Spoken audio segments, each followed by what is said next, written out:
education was a history because you had the trauma. You have faced civil unrest in your family, in your home. You lost your dad, you lost your moms, you came all the way from different countries. I know we have different categories of people who are here. Yeah, some are from Sudanese community, some are from the Somali community, some are from the Congolese community, I guess, if I'm not wrong. So we have the chance now to take advantage of the opportunities that are within our reach. Because this scholarship will going to enhance you. It will going to be able to enhance self-reliance. You will be self-reliant when you get education and anyone to benefit from the registration processes. And then in the process, we will subject you for what we call an RSD process. An RSD process is refugee status determination.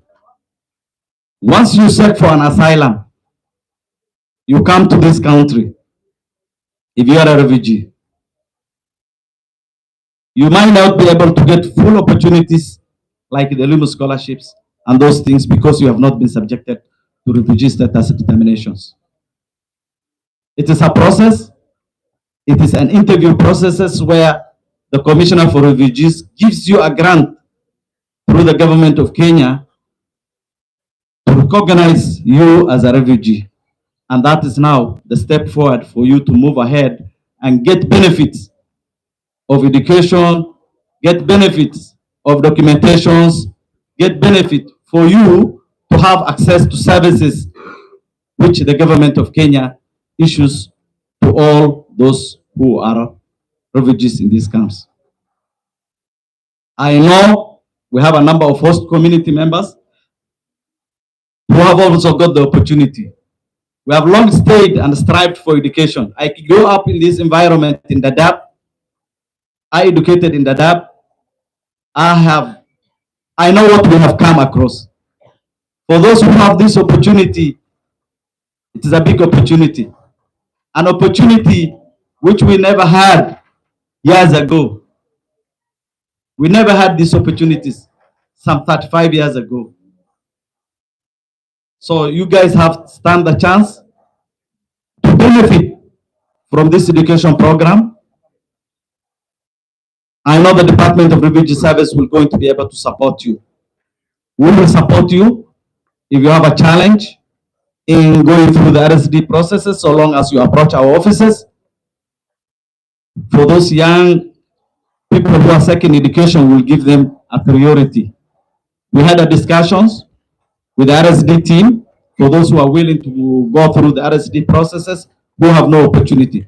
So when you go back from today here, we expect you to pass this message to those who don't have such opportunities, that we will subject them to the RSD processes so long as he's seeking for education, and we will fast track his processes. I know it goes through a long processes where somebody goes for a review and all those processes, but we will give him an opportunity to stand to benefit from such processes.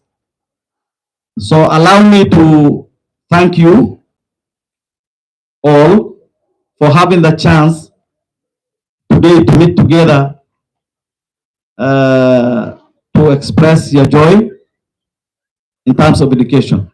But please remind your sisters, your brothers, and your parents to support education. That is the way forward. That is the way we will be able to end poverty and conflicts within our territories.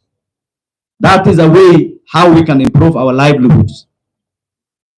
That is a way how we are going to preach and promote peace.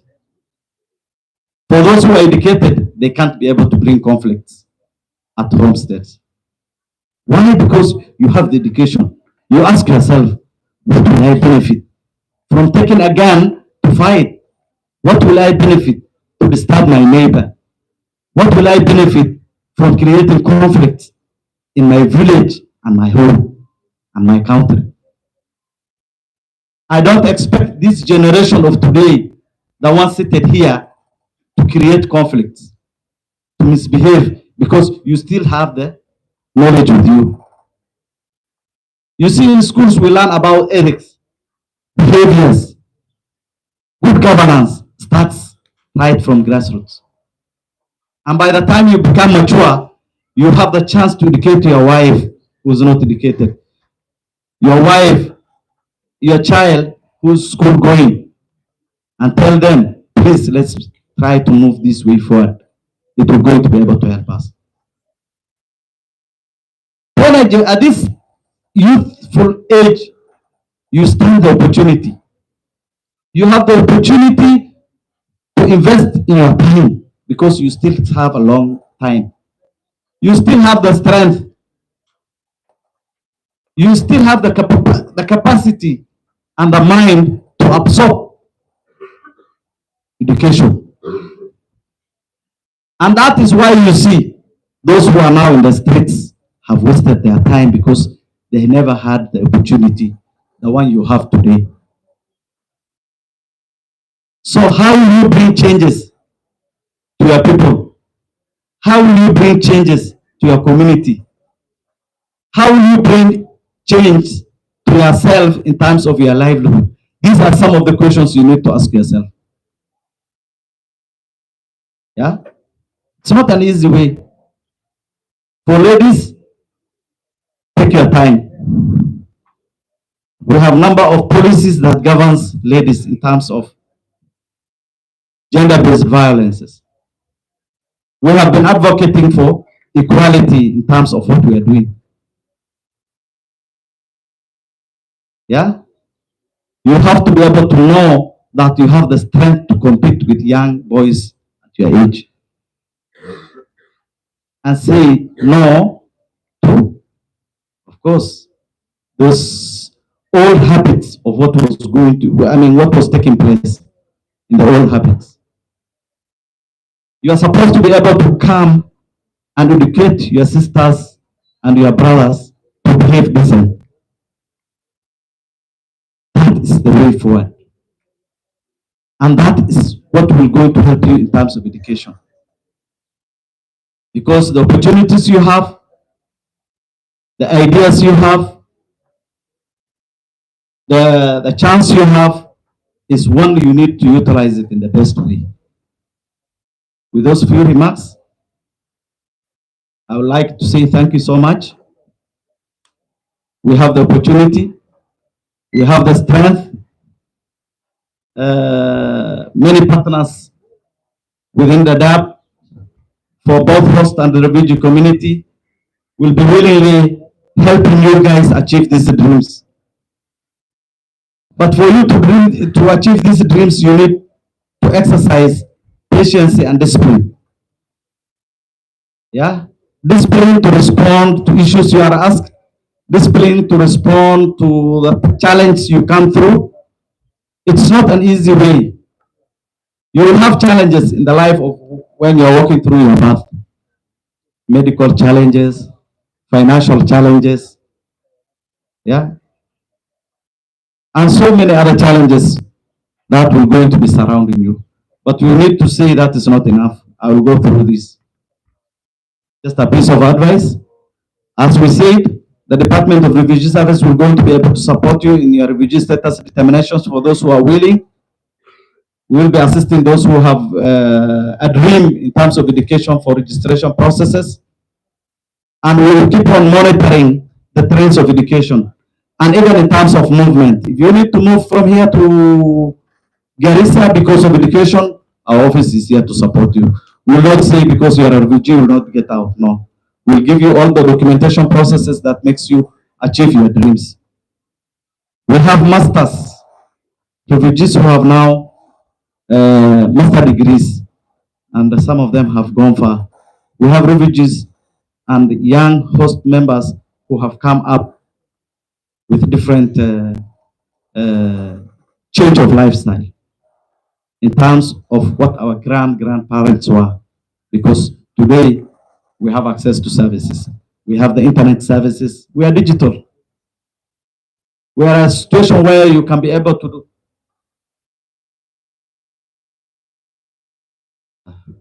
So we have, we are innovative. We are innovative. We have all the services. We have masks everywhere. Somebody can be able to access digital systems of finding out the challenge you come across. Yeah, we have an internet services. We have the Wi-Fi. You can be able to explore. We have smart SIM cards these days where you can be able to. We have computers that will going to ease in your challenges. So we are not in the old age where things were so hard. When I was with the celebrating with the International Youth Day in Ifo 2 days ago, I met with a refugee lady who is in her university and who is an author of 2 books. I was so happy. So happy. Why? Because she came up with an innovative way how she can be able to cope up with her life.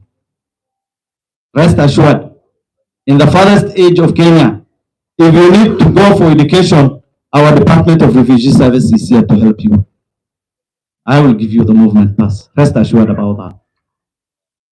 It is issued every Thursday, so long as you come with the supporting documents of where you are going and the dreams you need to achieve. Every week, that is issued. So we're going to be able to give priority to education and to those young boys and girls who are traveling to their schools so that they can be able to achieve these dreams. Yes. So with that few remarks, our office is located in Dadaab, here in Dadaab. For those who have an access, can come, SEC. You can go to the protection desk if you need a special attention about your education. We have a focal education person who is going to be able to coordinate those things in our protection desks. You need to be able just to come with documentation processes like the manifest, food manifest, the one you have, a copy of your align card, and then you will be subjected for vetting processes that will explain to you that you need to go for education. Just come with a supporting document, the school badge, the timelines, and then that will going to be able to generate you to give you a permit that will move you to where you want.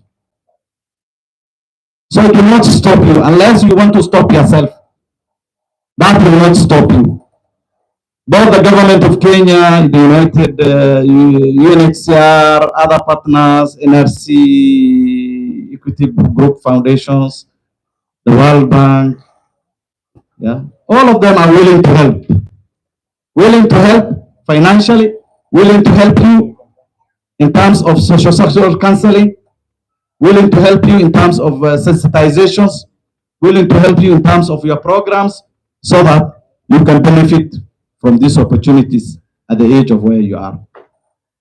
I know we came through a long way.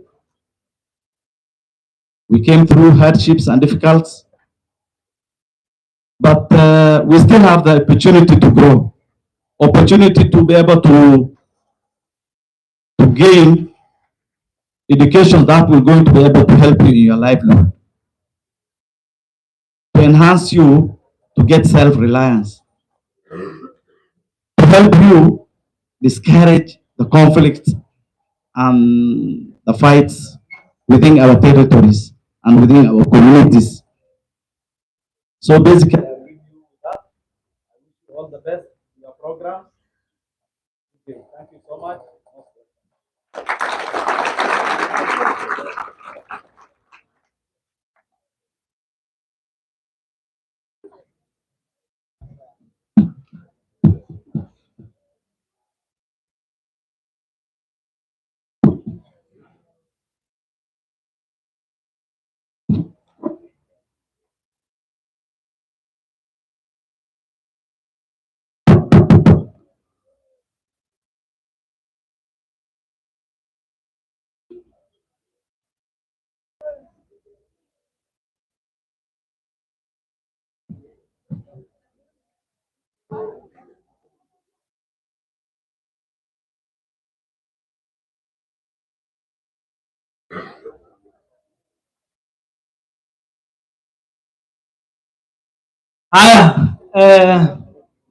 Let's clap for our DRA representative.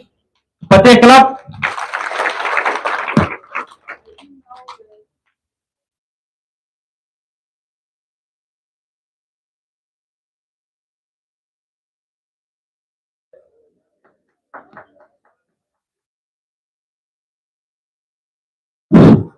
Now the DRS representative, you have questions you will ask at the same time.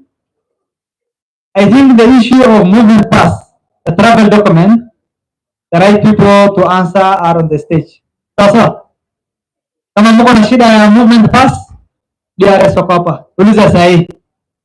Sasa, and then the time limit for the for the movement pass, please get clarity from DRS right now. So for those of you who have the questions, I think the other mic is around. The other mic. The other mic, please. Where's the other mic? Yeah, you know, oh. So if you have a question, please take the mic and then ask the DRS department.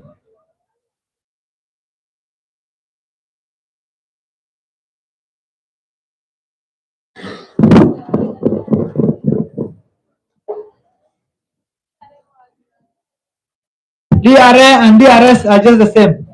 Sasa wengine wanaona DRS ni tofauti, lakini DRA, it used to be DRA but it has been changed to DRS, Department of Refugee Service. Aya, any question? Raise up your hand, please. Simama uonekane.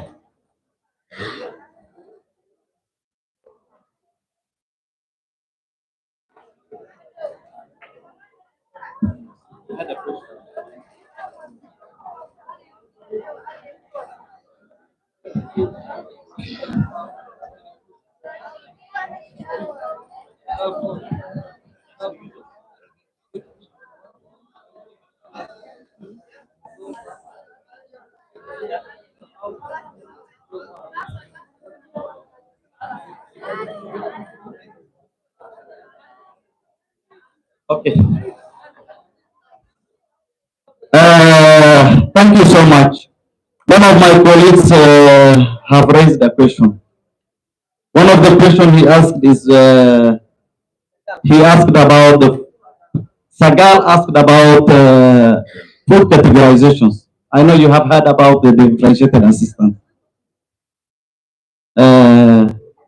As you are aware, today we have a global challenge, a very big global challenge. We have financial constraints globally. We have donor fatigues. Resource has become scarce. Refugees are everywhere in this country, not only in Kenya, in Gaza, and anywhere all over the world. So what happened? What happened is that there was a lot of financial challenge and donor fatigue. Food scarcity was one of the issues that came up, and that is there. Donors have been feeding the DAP programs and Kenyan programs for the last 35 years. They have been giving out resource, money, and funding to all the programs within the country. And this is not something that is affecting the donor challenge and the funding problems. It's not only affecting the DAP camps or Kenyan alone. It is a global challenge. Now that resource has become scarce, and sustainability and life must continue. Those donors plus the government of Kenya have to draw their programs in line with the challenge and the difficulties we have. Initially, in the early 1992-93, food basket was extremely so good. We have been getting 100% food basket. We have been having supplementary foods for all school feeding programs. I don't know whether all of you remember it. We used to have groundnuts distributed in the dark camps. We had milk distributed to schools. We had sugar being distributed and debts being issued. That is when we had the funds. When donors had the opportunity and the chance to feed you guys. Today, resource became scarce. We don't have food to run and distribute to all refugees. And the donors have made it clear. We have been feeding these refugees for the last 35 years. We don't have funds enough to feed. Now that refugees have been here for the last 35 years, we expect some of them to be self-reliant. Can you be able to identify a methodology that will going to help us target the most vulnerable families so that we can go ahead? But as resources comes, things might normalize. And that is now when the government of Kenya has thought about the Shirika plan. They thought about integration processes, giving livelihood to some family members, support some family members to be able to do some livelihood systems. The government of Kenya to accept and give permits, business permits, for them to be able to do and generate their income processes. So that we can be able to align our programs based on the challenge and the food challenge we have. I know we still have a lot of challenges, but the resource is scarce. That is why when we have realized that we need to categorize people into different categories. Category 1, 2, 3, and 4 in the differentiated assistance program, also supported by the Shirika plan, which is also in the plans to work up soon. We are in the 4 foundations programs, at least to see how we can be able to build self-reliance. So for those categories who are in 3 and 4, what will be the way forward? The government of Kenya, together with the WFP, UNHCR, are seeing the possible means is to equip them with livelihood skills, trainings, equip them with permits, business permits, in line with the e-citizenship programs, so that you can benefit from the government of World Bank, National Employment Authorities, and other government programs. That is the plan now.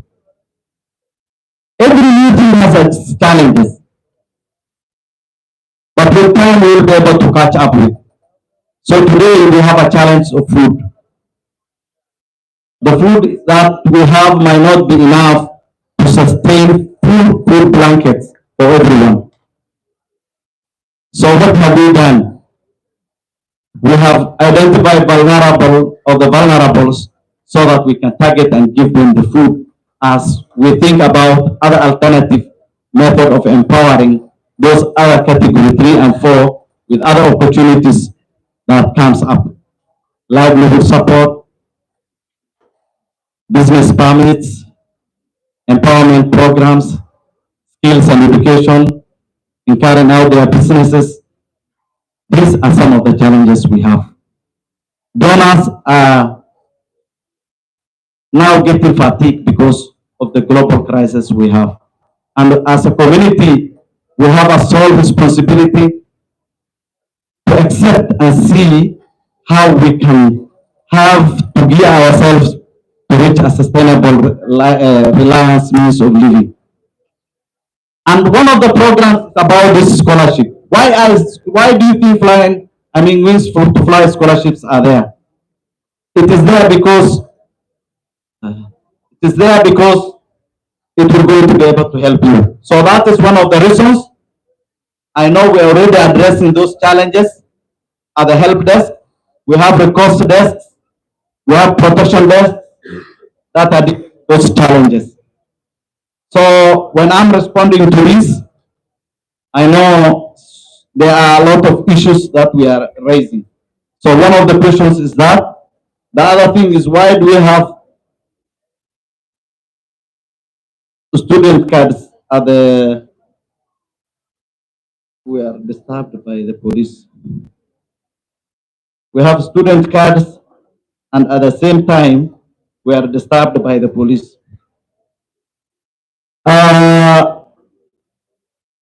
Student card is for identification purposes. An identification process that shows that you're a student in a certain school. But the government of Kenya has other documentation processes. One of the documentations the government process is about alien cards. If you don't have an alien card, you have a proof sheet, proof of registration. And then for you to move from the DAP, you must have a movement pass with you. A document that shows legally you have been accepted to move from the DAP camps to Garissa. A document that shows you have been legally vetted and accepted and allowed to move from Garissa to Nairobi, from the DAP to Nairobi, from the DAP to Nakuru, or from the DAP to Eldoret. That is mandatory. It is a document you must have if you need to move. A student card alone is not enough. And that is why the police are asking you, where is your other document? The document they are asking you is the movement pass. You are also supposed to be carrying your birth certificates with you throughout. That is also one of the mandatory. I know you guys have, because you have through the education programs, it's one of the mandatory processes. For those who are asking me why they are disturbing, police are asking for those documentations. Once you have a genuine document, I'm sure they will be going to be released to you. And even if they ask for you for verifications, that will going to be channeled through our Department of Refugee Service office. We will respond to them. These are genuine documents, and the owner is the person who has it. So they will not be able to take any legal action from you. I'm requesting that we get help. I'm saying please, please, please, please, because it is so many problems. Yes, we will give you the support you require.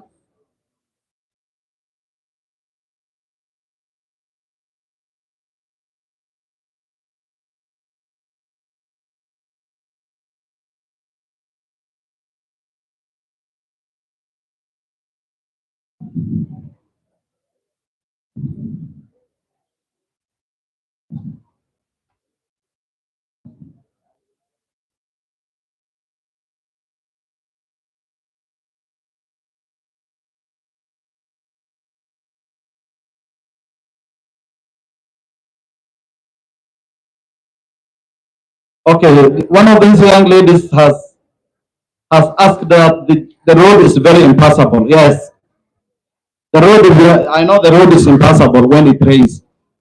Not to only the refugees, even to the host community. I know that is a challenge. We don't have a tarmac road, unfortunately. I don't know whether in future we will be able to have a road that will going to be very tarmac. So our movement from here to Nairobi is a challenge. For flight, of course, it's not possible.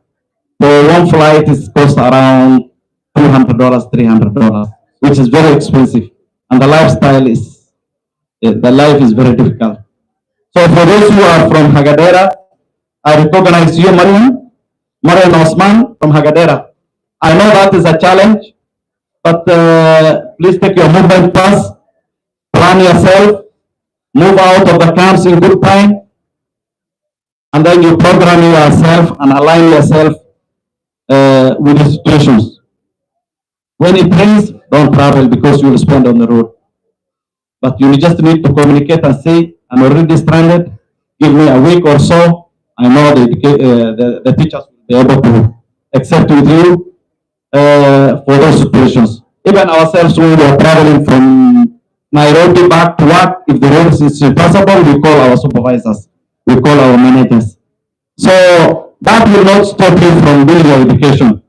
Those are the challenges. In early 1980s and 1970s or 60s, and even early 2000, I was doing the same. I was traveling through the Dab Garissa Road when I was getting my education. So you also do the same. Try to tighten your belts, you move the way forward. That is for Mariam. I understand your problem. You have a lot of problems. There are a lot of sickness, schools back and back. Please move ahead. Don't stop. So that will going to be able to help you. For my colleague here who said, we do not want us only for movement pass. We want our parents and guidance. Yes. For those who have parents and guidance, you need to accompany them. Yeah, you can come with your parents and tell them if they can need to accompany you. I don't think whether there's anything that will stop that. So long as you have the plan to move with your parents. But I think it is even easier for you to move alone if you are comfortable with the road. Because the first time you travel, I don't think the second time, the third time you need to travel with your parents throughout to Nairobi, to Eldoret, to Nakuru, or to any parts of the country. But that will not stop you not to set for movement pass. There's a panel members, you just need to explain to them that you're going to school and my parent is here. They need to help you get financial support or maybe to accompany you. I don't think whether there's any challenge. Those people who are seated are people like me. We reason the same way I reason. So they will be able to help you in that. Unless there's any other question, I've already addressed all the questions that I have asked.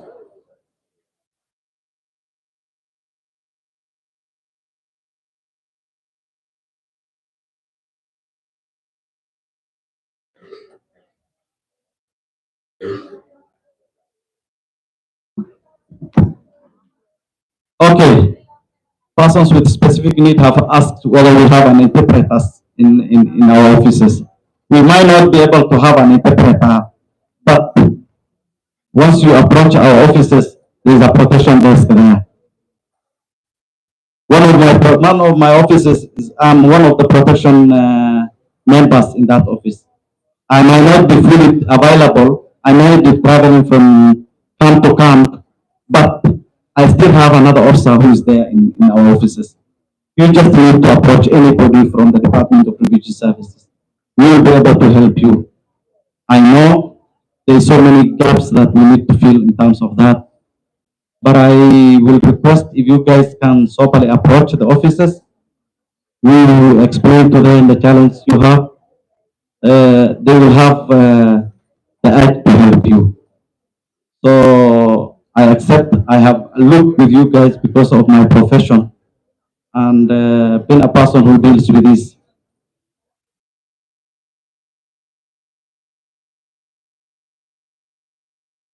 If you have a special person like that, if they can come with a parent for the office to explain, that will going to be easy in the process.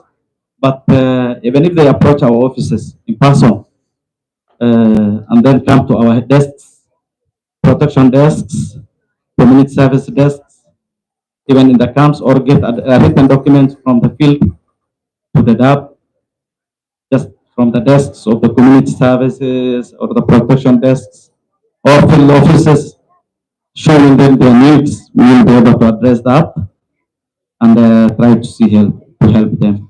I come across so many cases like that every time because I have a solemn responsibility to protect you guys in terms of that. So ideally have you guys in heart. Any other question? Any other person with any question? Okay, thank you so much. Have a good day. Thank you.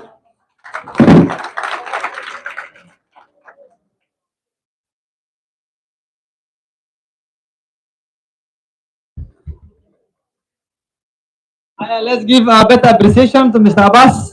Let's clap for Mr. Abbas. I think that was a nice session, Simo. Then those who are asking, we want you to categorize your questions. There are those who are asking about food ratio, and I think UN will handle that. Issue of food ratio, UN will handle. Then issue of ATM transport, it is equity to handle.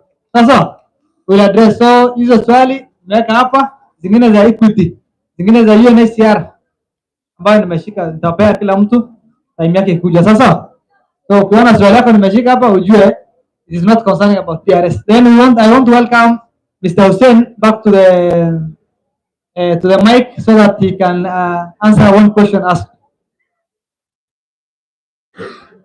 Again. There is a question from a colleague. It reads, the remedial program that you are talking about is one subject only.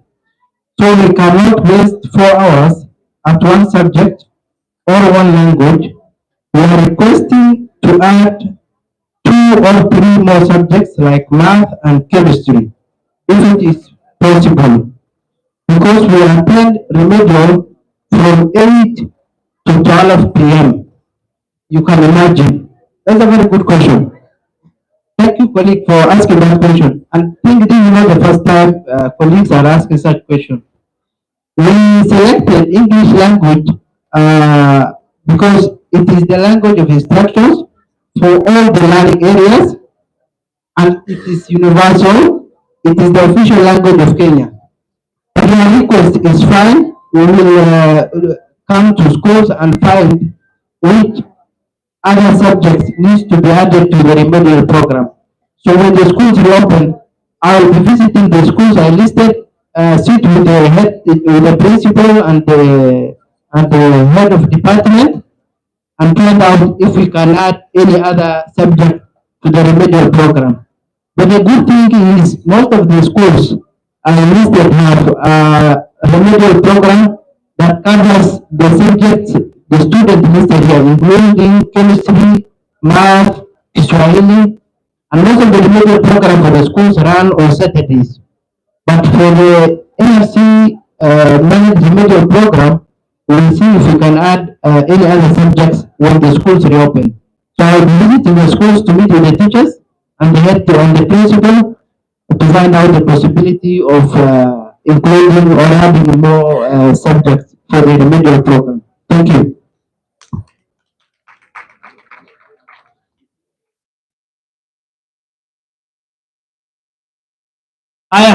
Now we have came to the end of session for NRC and DRS. Now we will hand over gift to NRC officer, and I expect one chaperone and one scholar to come and hand over the gift. Chaperone moja na scholar moja.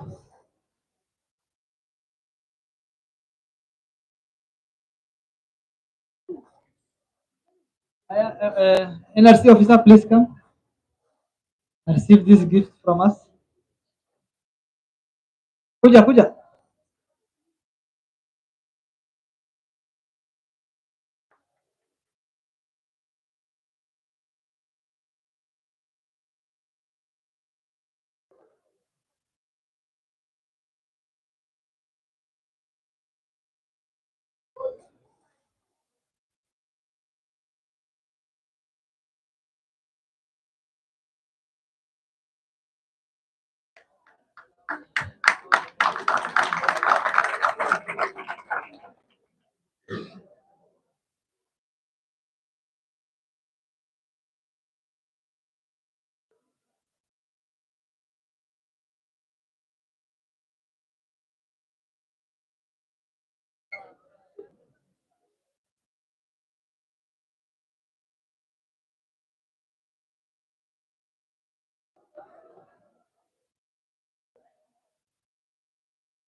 I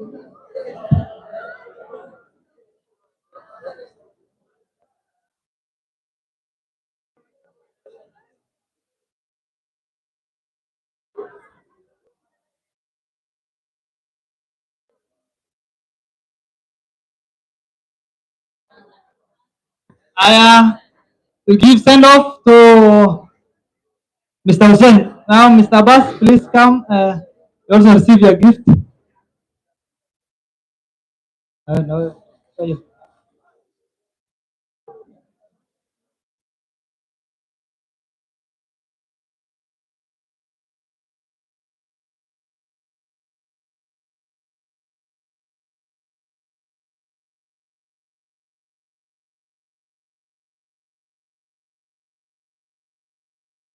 I am Mr. Abbas receiving a gift from Chapron. That's fine. Also,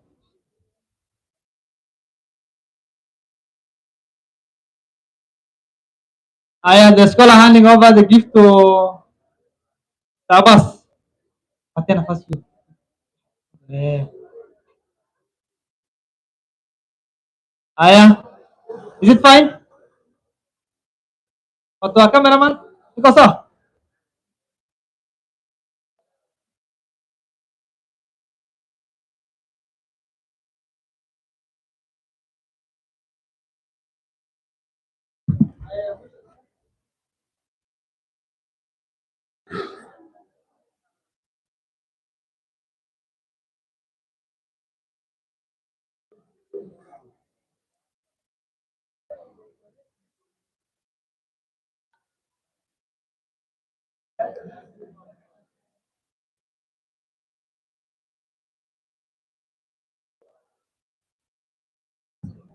Aya, we have closed the session for NRC and DRS. Now, at your own pleasure, we have officially released you now. Thank you for coming up for this session, and we are very grateful for your advices and words of wisdom. Now, at this juncture, I want to welcome the big body UNHCR representatives to also take us through the next session. Now, the team on the podium, let's clap for Mr. Hussein and Mr. Abbas as they leave. Yeah. So when you go to DRA and you need movement pass, you can see Mr. Abbas. Sasa, that was the idea. Now we have UNHCR department. I mean the UNHCR body representatives are here, and I want to hand over the mic to them so that they can take us through the next session. Please, this is the questions that you have. Some of the questions that you have asked to DRA belongs to UNHCR, and they are here today to respond and to give you advice. Sasa, haya tukaribishe UNHCR, tukaribishe. Haya, karibu.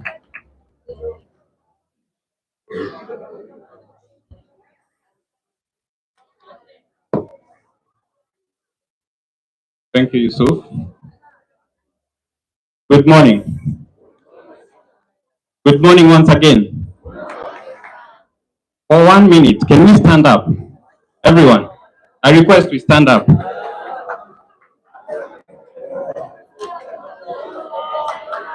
The ladies, please, and the gentlemen at the back. I just want to know if we are actually in the same room. I can see some people seated. Or unless they don't understand English. I believe we all understand English, right? Hello? Hello? Hello? I can see the energy that is oozing from you guys. Thank you so much. I wanted, let us stretch because I saw some ladies dozing off. I want us to stretch and then we can get to the program. Let us stretch. Or you want me to lead? I want us to use our body to do number 1, 2, 3. Is that okay? So if I say number 1, you do like this. Is that okay? Number 2, you'll figure out. Number 1, everyone? I want us to write number 2 now. Number 2, don't look at me, just draw it. Eh? Guys, some guys are not even moving. Eh? Number 3, number 3, you guys are stiff. Sit down. Sit down.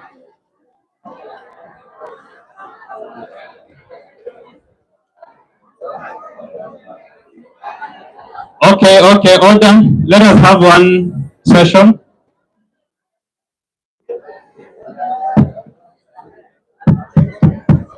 Ladies and gentlemen, let us have one session now. Please let us listen.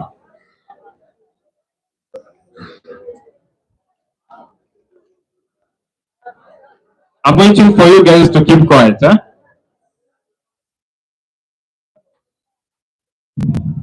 Good morning once again. My name is Walter Barongo. The third name is quite a mouthful, so I won't say it. I don't want to confuse you. Just call me Walter. I serve as the Digital Learning Program Manager, a docket that is under the Education Unit, UNHCR. So that explains why I'm here to talk about the importance of scholarship in enhancing self-reliance and higher education. When I checked on the time, because this is a topic I could take up roughly 20 minutes to talk about, but when I checked on the timing, I was allocated 1 hour. So I might want us to have an interactive session. But before we dive in, I'm joined by my colleague, Mr. Hassan Ali, who has been actively coordinating scholarship from our side. He's the person who actually calls you to find out your whereabout. He's the person who will call to know if you're in school, where are you, just to profile and understand the scholars that benefited from the Elimu scholarship. Where are they? And I'm happy to see majority of you turned up for this Congress. So I'll hand the mic to him. Probably he can say a few things, and then we'll continue. Mr. Hassan.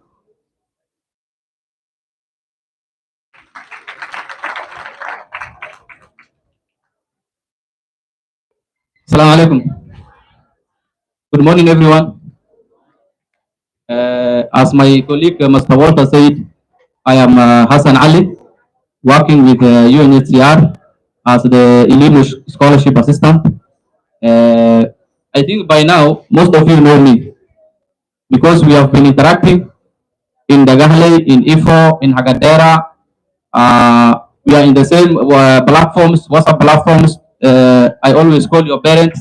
We always coordinate. I think you already know me. So I was saying hi.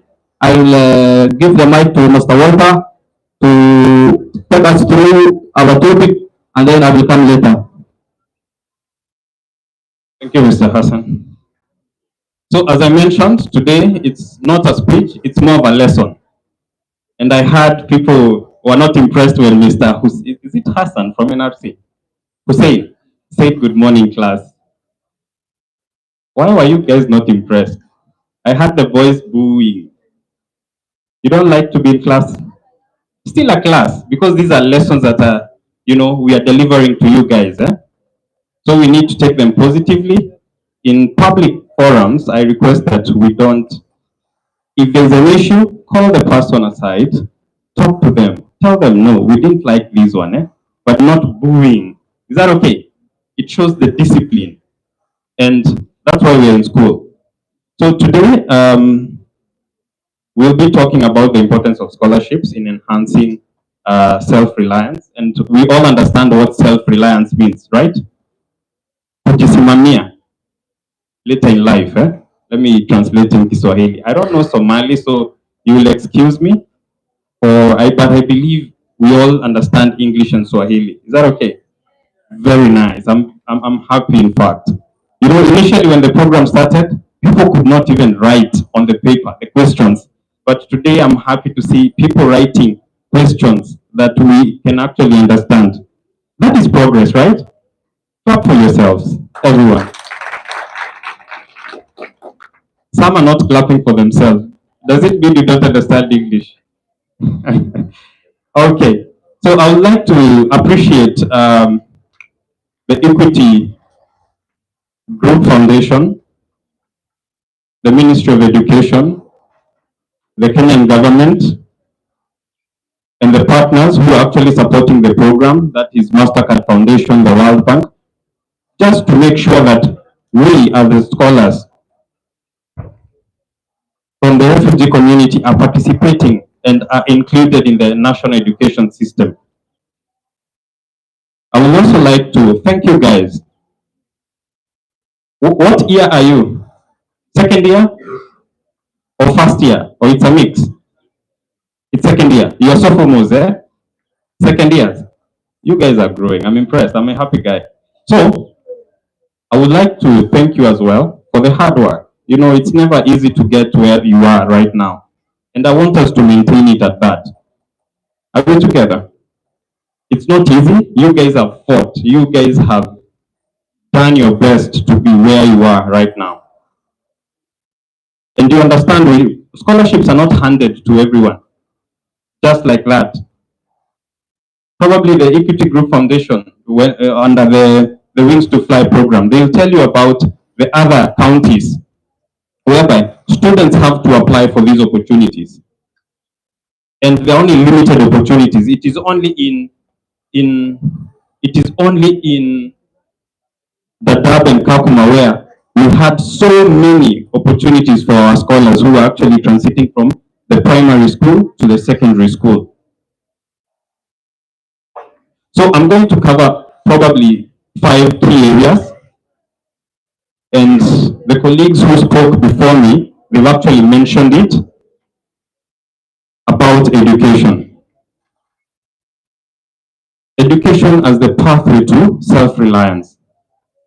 We all know without education, we cannot be employed. Okay, we understand that.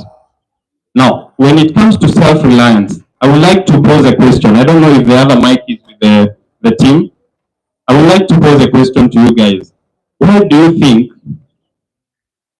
I am here today working for the UNHCR? Why do you think Yusuf is working for the Equity Group Foundation?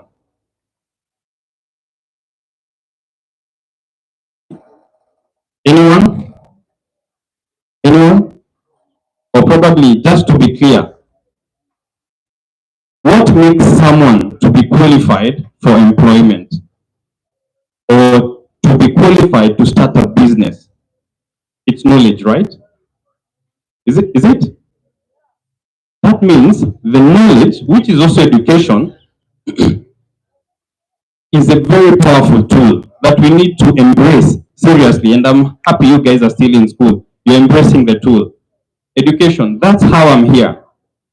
It is a building block whereby I had to go from class 1 all the way to class 8. By then you guys did grades, eh?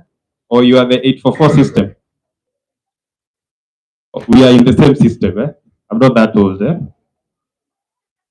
From Form 1 to Form 4, I completed. I was lucky enough. I actually did my best. I proceeded to the university. I initially wanted to be a medical doctor, but guess what? I was called to pursue a degree in IT, which is pretty fair and it's a good cause because where we actually headed to is all about artificial intelligence and technology. We are transiting to that particular phase. And I can see so many people have embraced technology. I don't know if you guys have embraced artificial intelligence because we are actually at the artificial intelligence age.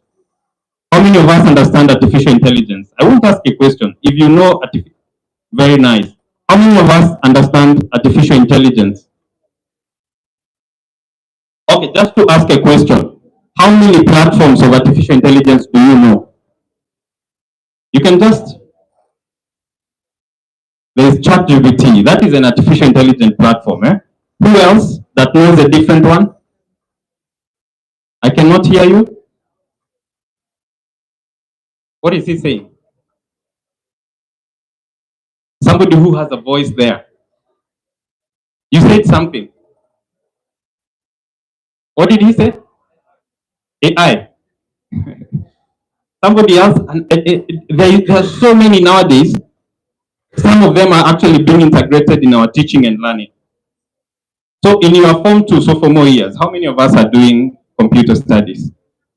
Computer studies should be mandatory for Form 1 and Form 2, before you drop it and do probably. But I'm glad to see majority of us are doing computer studies. So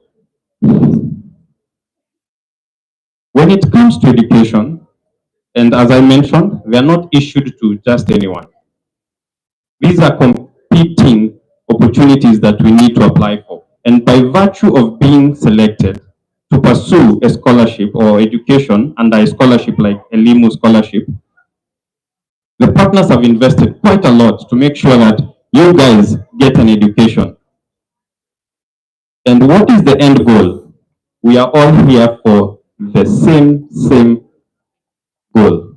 We want you guys to be self-reliant. We want you guys to have the building block. Once I was actually sharing these statements with education, I mean, education is the basic foundation from where all the sustainable development goals that are under the UN thrive from. Because without education, can we have healthcare? Doctors have to have an education to offer healthcare, right? With an education, can we have zero hunger without an education? Of course, we have to have education to challenge and participate in activities that help us to finish hunger. There are so many sustainable development goals, actually 17 to be precise. And all of them, the foundation is education. So that one actually stresses on the very importance of education. Are we together? At the back? Gentlemen at the back?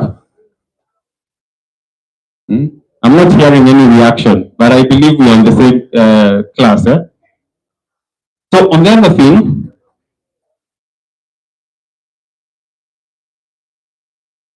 it is also education is a catalyst of inclusion. Initially, we were confined within the camps, right? Hello? We were confined within the camps.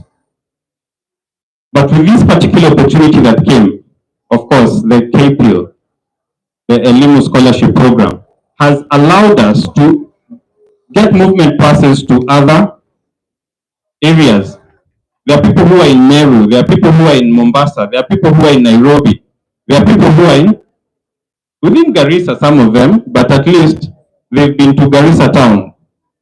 This one has actually exposed them to social and different cultures, whereby, of course, you've realized from Dadaab, we all have a different culture when we get there.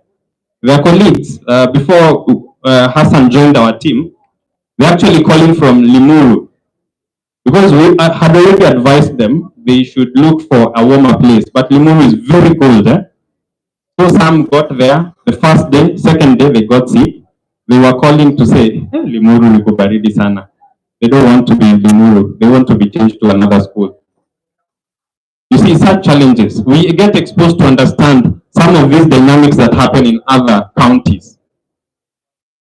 To get to understand some of the cultures, to get exposed to, sometimes you are inside the box, but once you get exposed outside, you get to understand what challenges are there, what opportunities are there. And with the implementation of the Shirika plan, which is a plan by both the government and UNHCR to include the refugees in the national systems, that is still in progress. And we started, of course, with education, which is a positive thing. So I want us to be open-minded when we are in school. I want us to explore. I want us to learn as much as possible, so that when we come back, we come with enough knowledge. We come with enough information and confidence. whereby we can actually tackle some of the challenging elements that are actually facing our community. So apart from that, there's the other element. Once you're done with your high school, which is who wants to go to university? Please, by a show of hands, how many of us want to go to proceed to the university? I can only see very few hands. Does it mean the rest of us do not want to go to the university? I can only, sorry? Somebody was saying something? No, after you're done with Form 4. Right now you're in Form 2, right? How many of us, by a show of hands, want to go to the university? Even me, I want to go to the university. So it means some of us don't want to go, which is quite impressive. So with the education, I would like us to do our best, learn, of course. Hello, I can hear some noise from the back there. Let us have one session, please. Now, once you complete high school, which is actually a stepping stone to the higher education, because from higher education you are able to actualize or specialize in a particular field. Right now, I'm an ICT expert by virtue of doing a bachelor's degree in information technology. Probably some of us,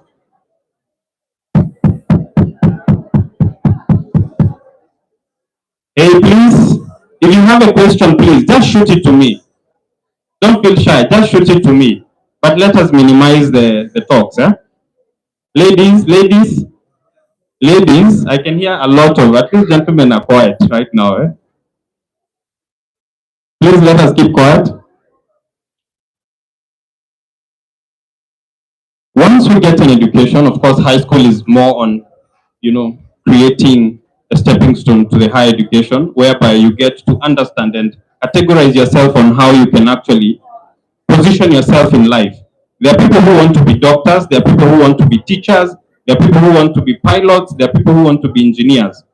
So when you get to the university, of course, you'll have an opportunity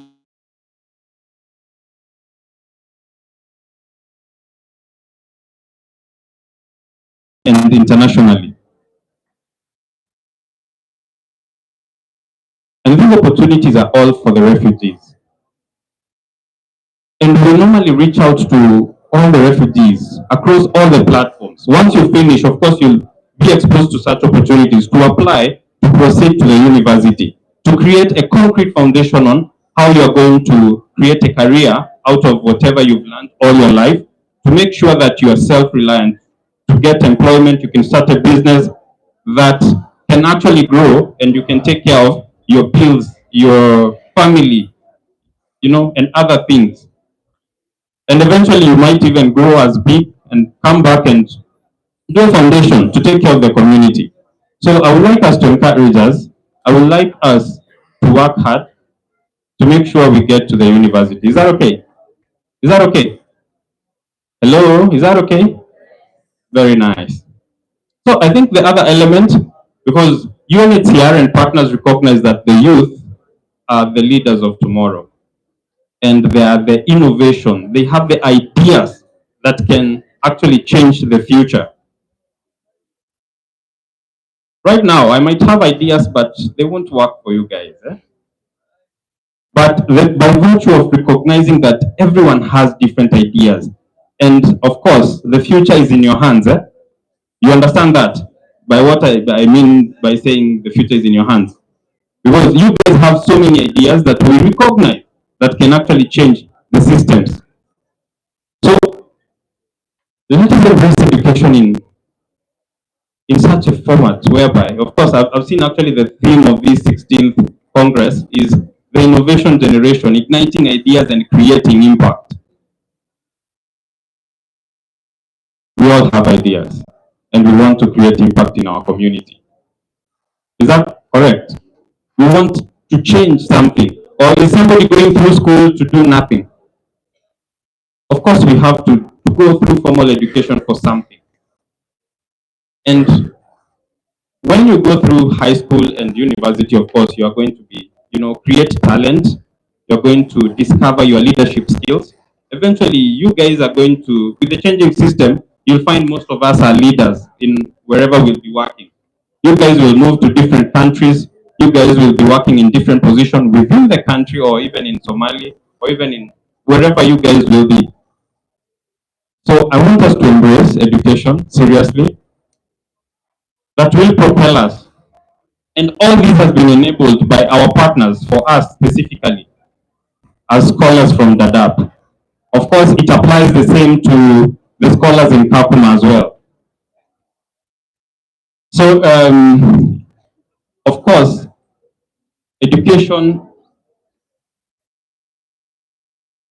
the aspect of scholarship and the refugee education is captured under the Shirika Plan. Shirika Plan has a component of education.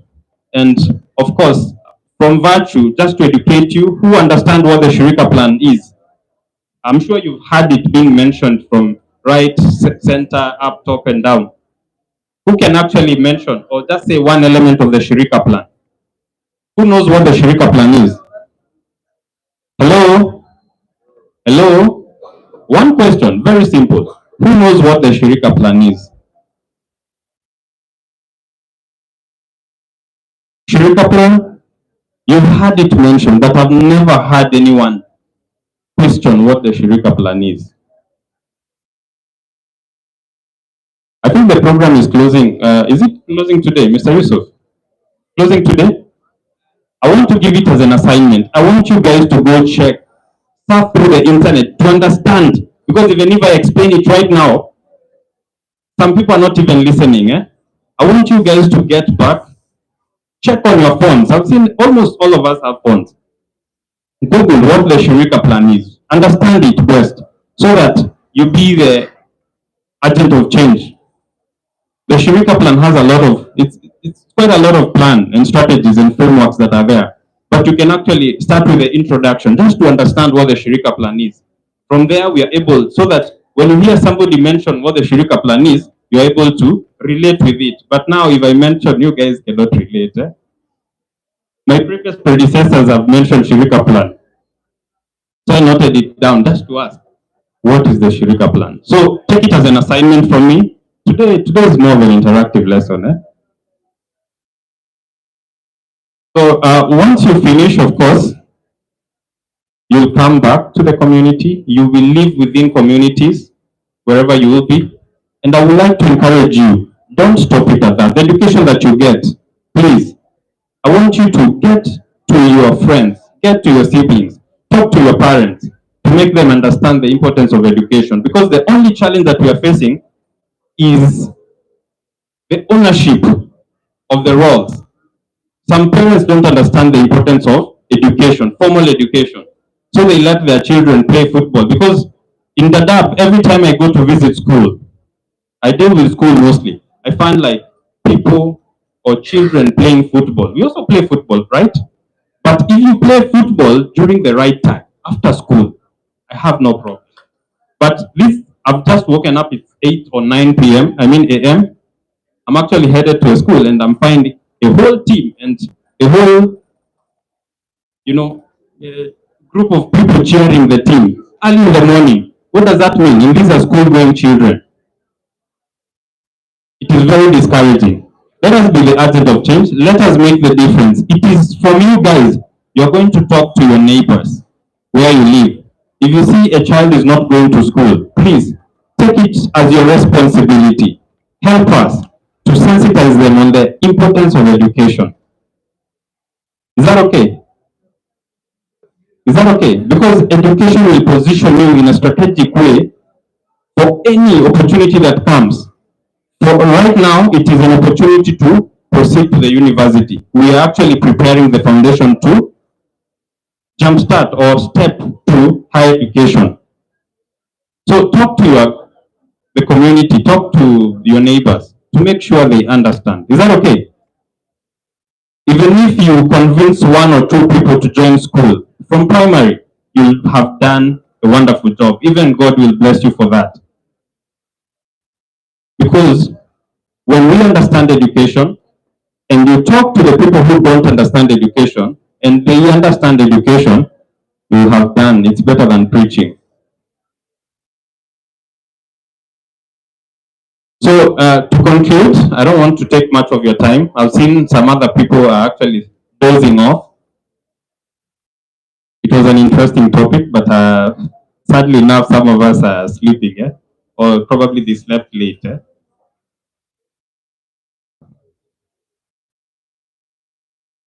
Some are even comfortable. But I would like us to reaffirm as units here, we are going to prioritize education. We are going to make sure that all the learners learn. And how do we ensure all the learners learn? We are providing the infrastructure. We have 24 primary schools. We have 6 secondary schools.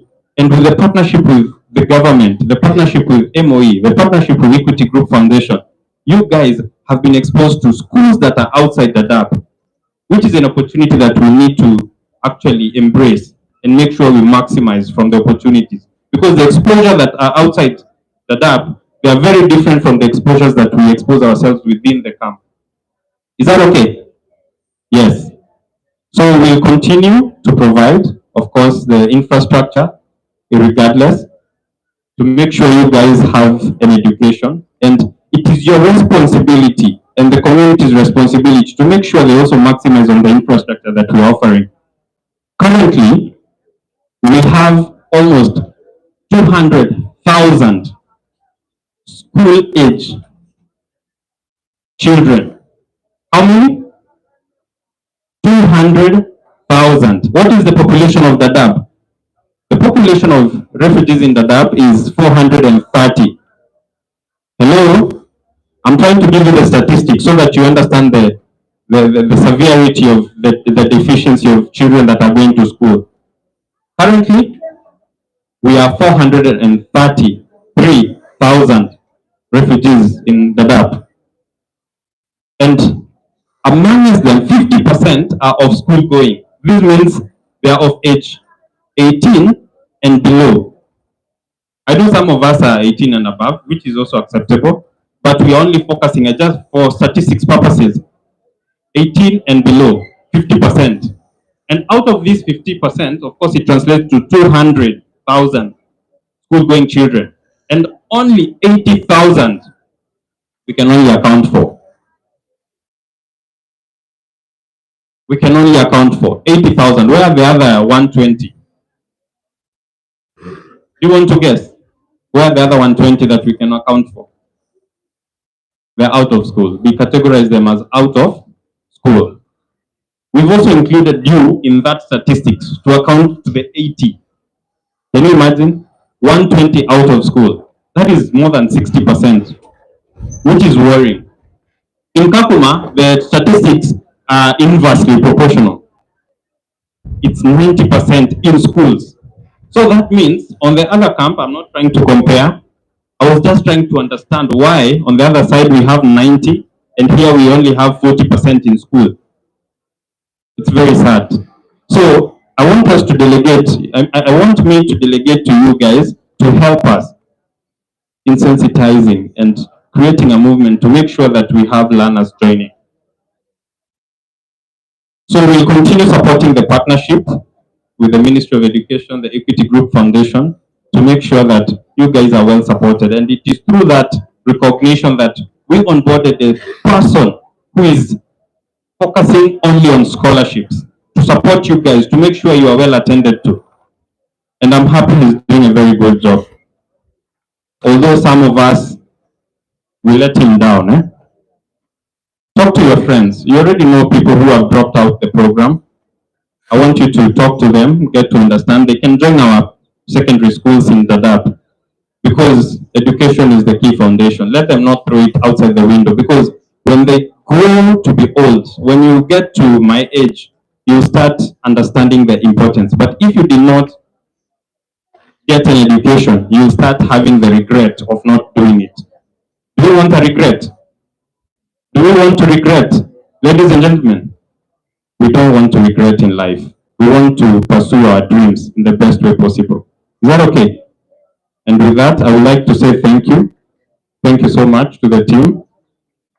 And you guys have a good day. Thank you so much. I've actually been issued some cards here. I'll start probably, there are some who have written in Chinese. I'm trying to get the handwriting. So I'll read the first one. Sir, you guys in partnership with Canada, we know that you help some of the excelling students to continue their university and higher education in Canada. Can you tell us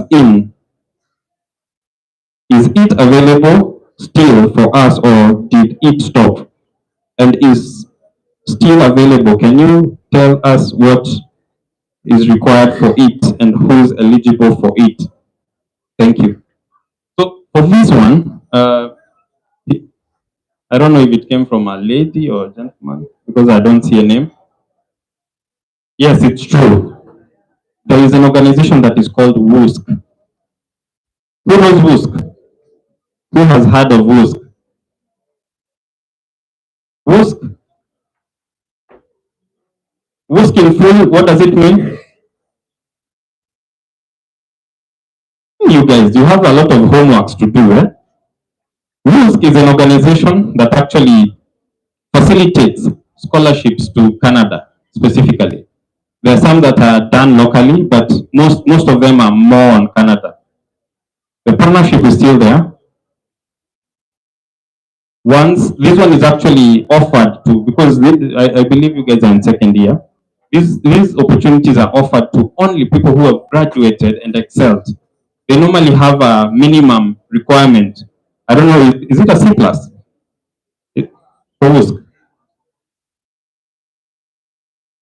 It's B plus for boys and B minus for girls. So we need to get there. For those who want to prepare and, for this particular opportunity, you make sure you position yourself in a very good way because the threshold, these are competitive opportunities. And you can find probably in a year, they can offer 100 opportunities to just to make sure that they give scholarship to 100 students from Dadaab and also Kakuma. So we need to work hard to get to such a grade. So whoever asked this particular question, yes, it is still available. It is actually advertised yearly. They were actually here on April and they were here in July to do the interviews for the cohort that is actually going to Canada. So this one is more on Chinese. You'll allow me if I make a mistake. Peace of Allah be upon you. I want to ask you a question. That question about refugee, I think you know the situation about refugee.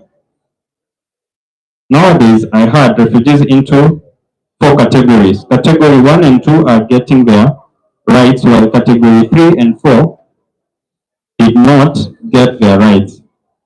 I am one of the categories 3 and 4. Hello. This is about the differentiated assistance. And this is a very pertinent question that is being asked right now.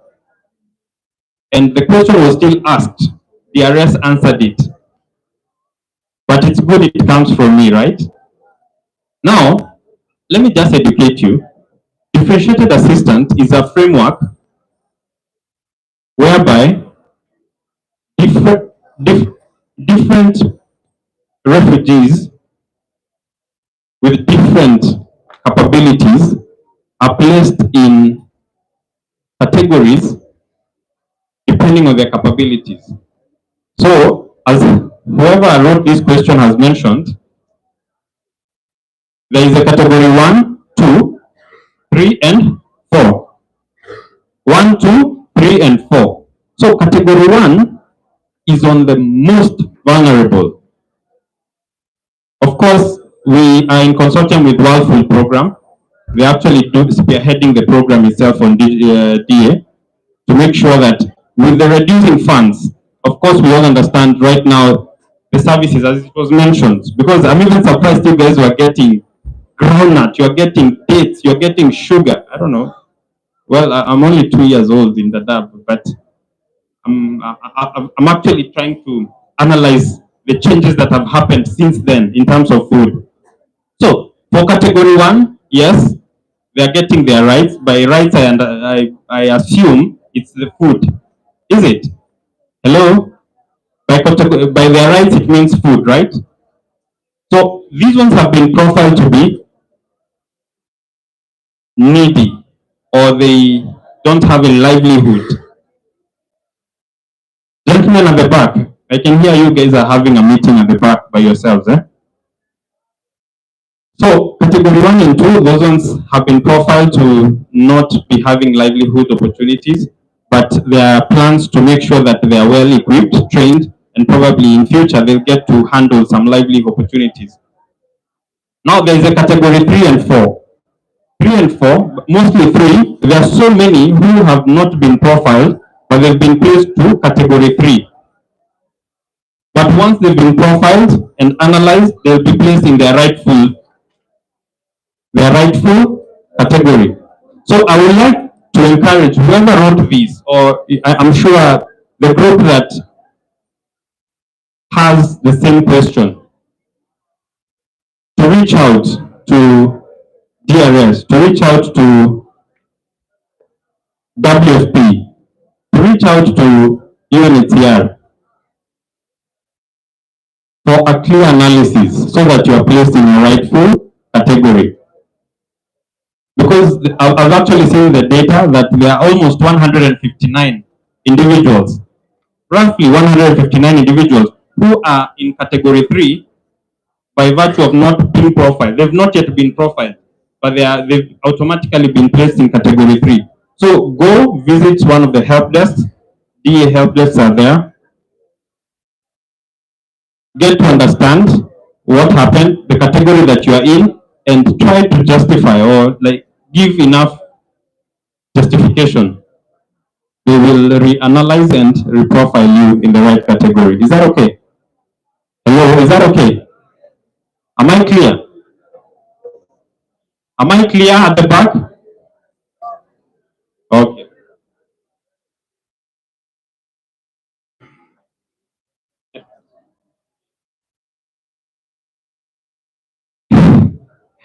Okay.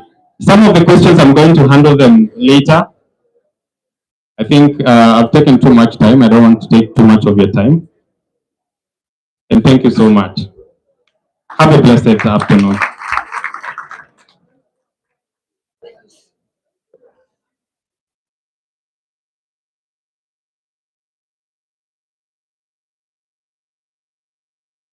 So thank you very much, Walter, for that wonderful presentation. And I hope that you are now well versed with those questions which have been answered. Now, we are now going for the tea, but before you go for the tea, I hope all of us knows their chaperone. So your chaperone has got your t-shirts. Sawa, they are behind here. So when you go beside or behind the tent, go to your chaperone. The chaperone will give you a t-shirt. Put that t-shirt on. When you come back in the next session, you should be having that t-shirt on. Sawa sawa? Hakikisha uko na hiyo t-shirt umevaa. Sawa? So that's what I have to say right now. So we can just proceed behind the tent, we get the t-shirts and we go for the tea.